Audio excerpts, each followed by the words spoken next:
You know, after 50, a funny thing happens to a lot of us.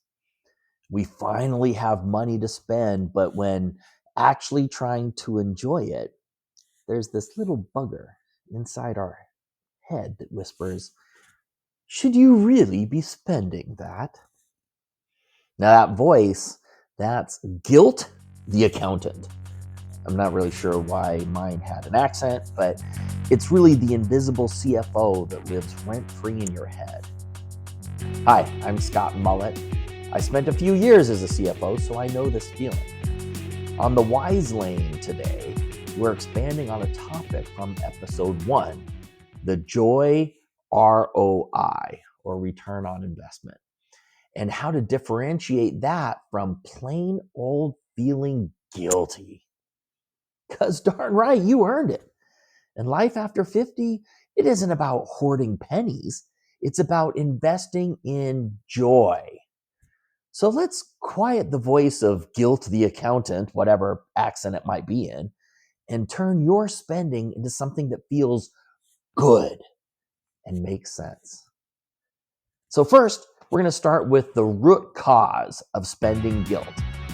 The fact is, most of us, not all of us, but most of us were raised on scarcity programming.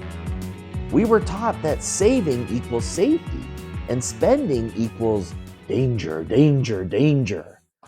So even when we worked hard, saved responsibly, and can afford nice things, that inner guilt alarm goes off the second we swipe our credit card. And here's the irony. We'll spend money on our kids, our pets, some of us more on the pets than the kids, friends, grandkids if you have them, no hesitation. But spend $500 on ourselves? Shut the front door. Money can be a tool for living. Don't let it become a scorecard for how frugal you can be. Secondly, a good way to beat money guilt is to redefine what value means to you. For example, spending $500 on a fancy dinner might seem wasteful until you realize, wow, it gave me 3 hours of connection, laughter, and memories with someone I love, which for $500, I hope it's someone you love.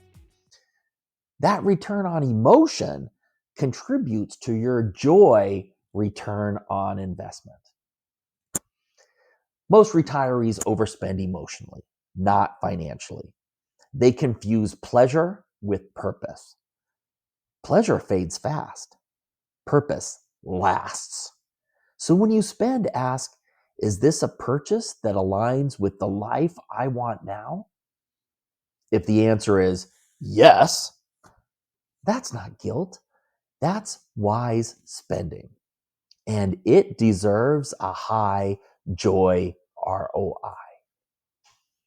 So for the third, let's get practical. Keanu Reeves, he's a borderline boomer and Gen Xer.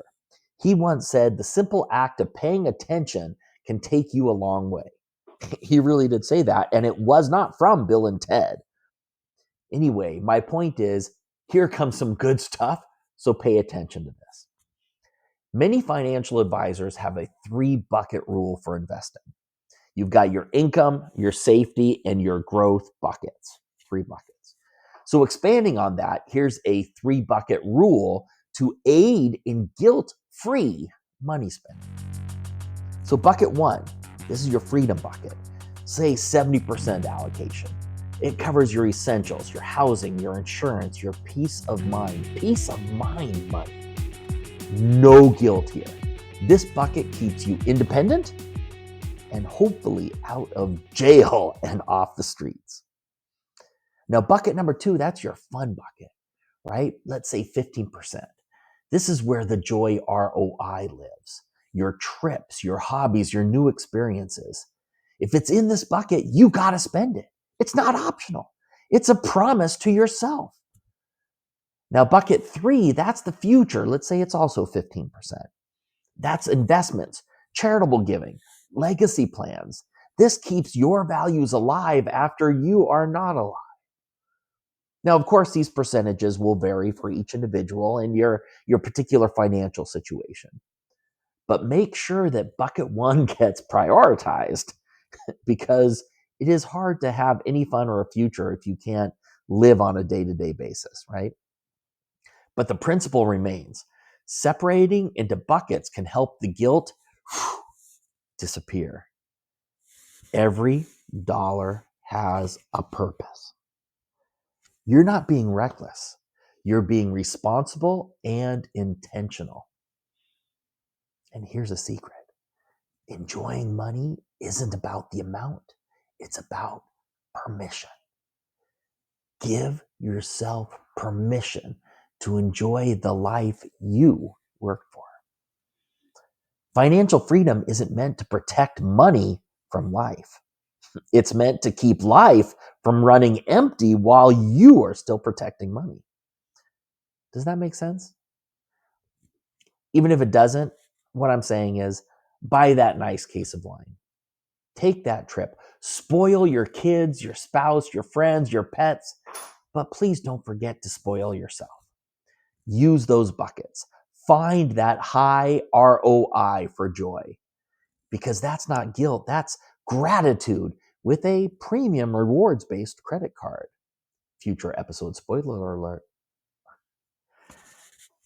Okay, let's recap. Guilt comes from outdated programming. Number 2, value isn't about cost, it's about meaning and a high joy ROI. And the 3 bucket rule, it keeps the joy balanced with your bank account. All right, if this resonated, please give it a thumbs up so more people who are over 50 will watch and learn these methods to help them enjoy what they've earned. Maybe some younger folks might watch too, who knows? And if you're new here, and you probably are since this is the only second episode that we've done, this is The Wise Lane, where we try to blend humor, financial wisdom, and real talk for life after 50. I'm Scott Mullet. Thank you for watching.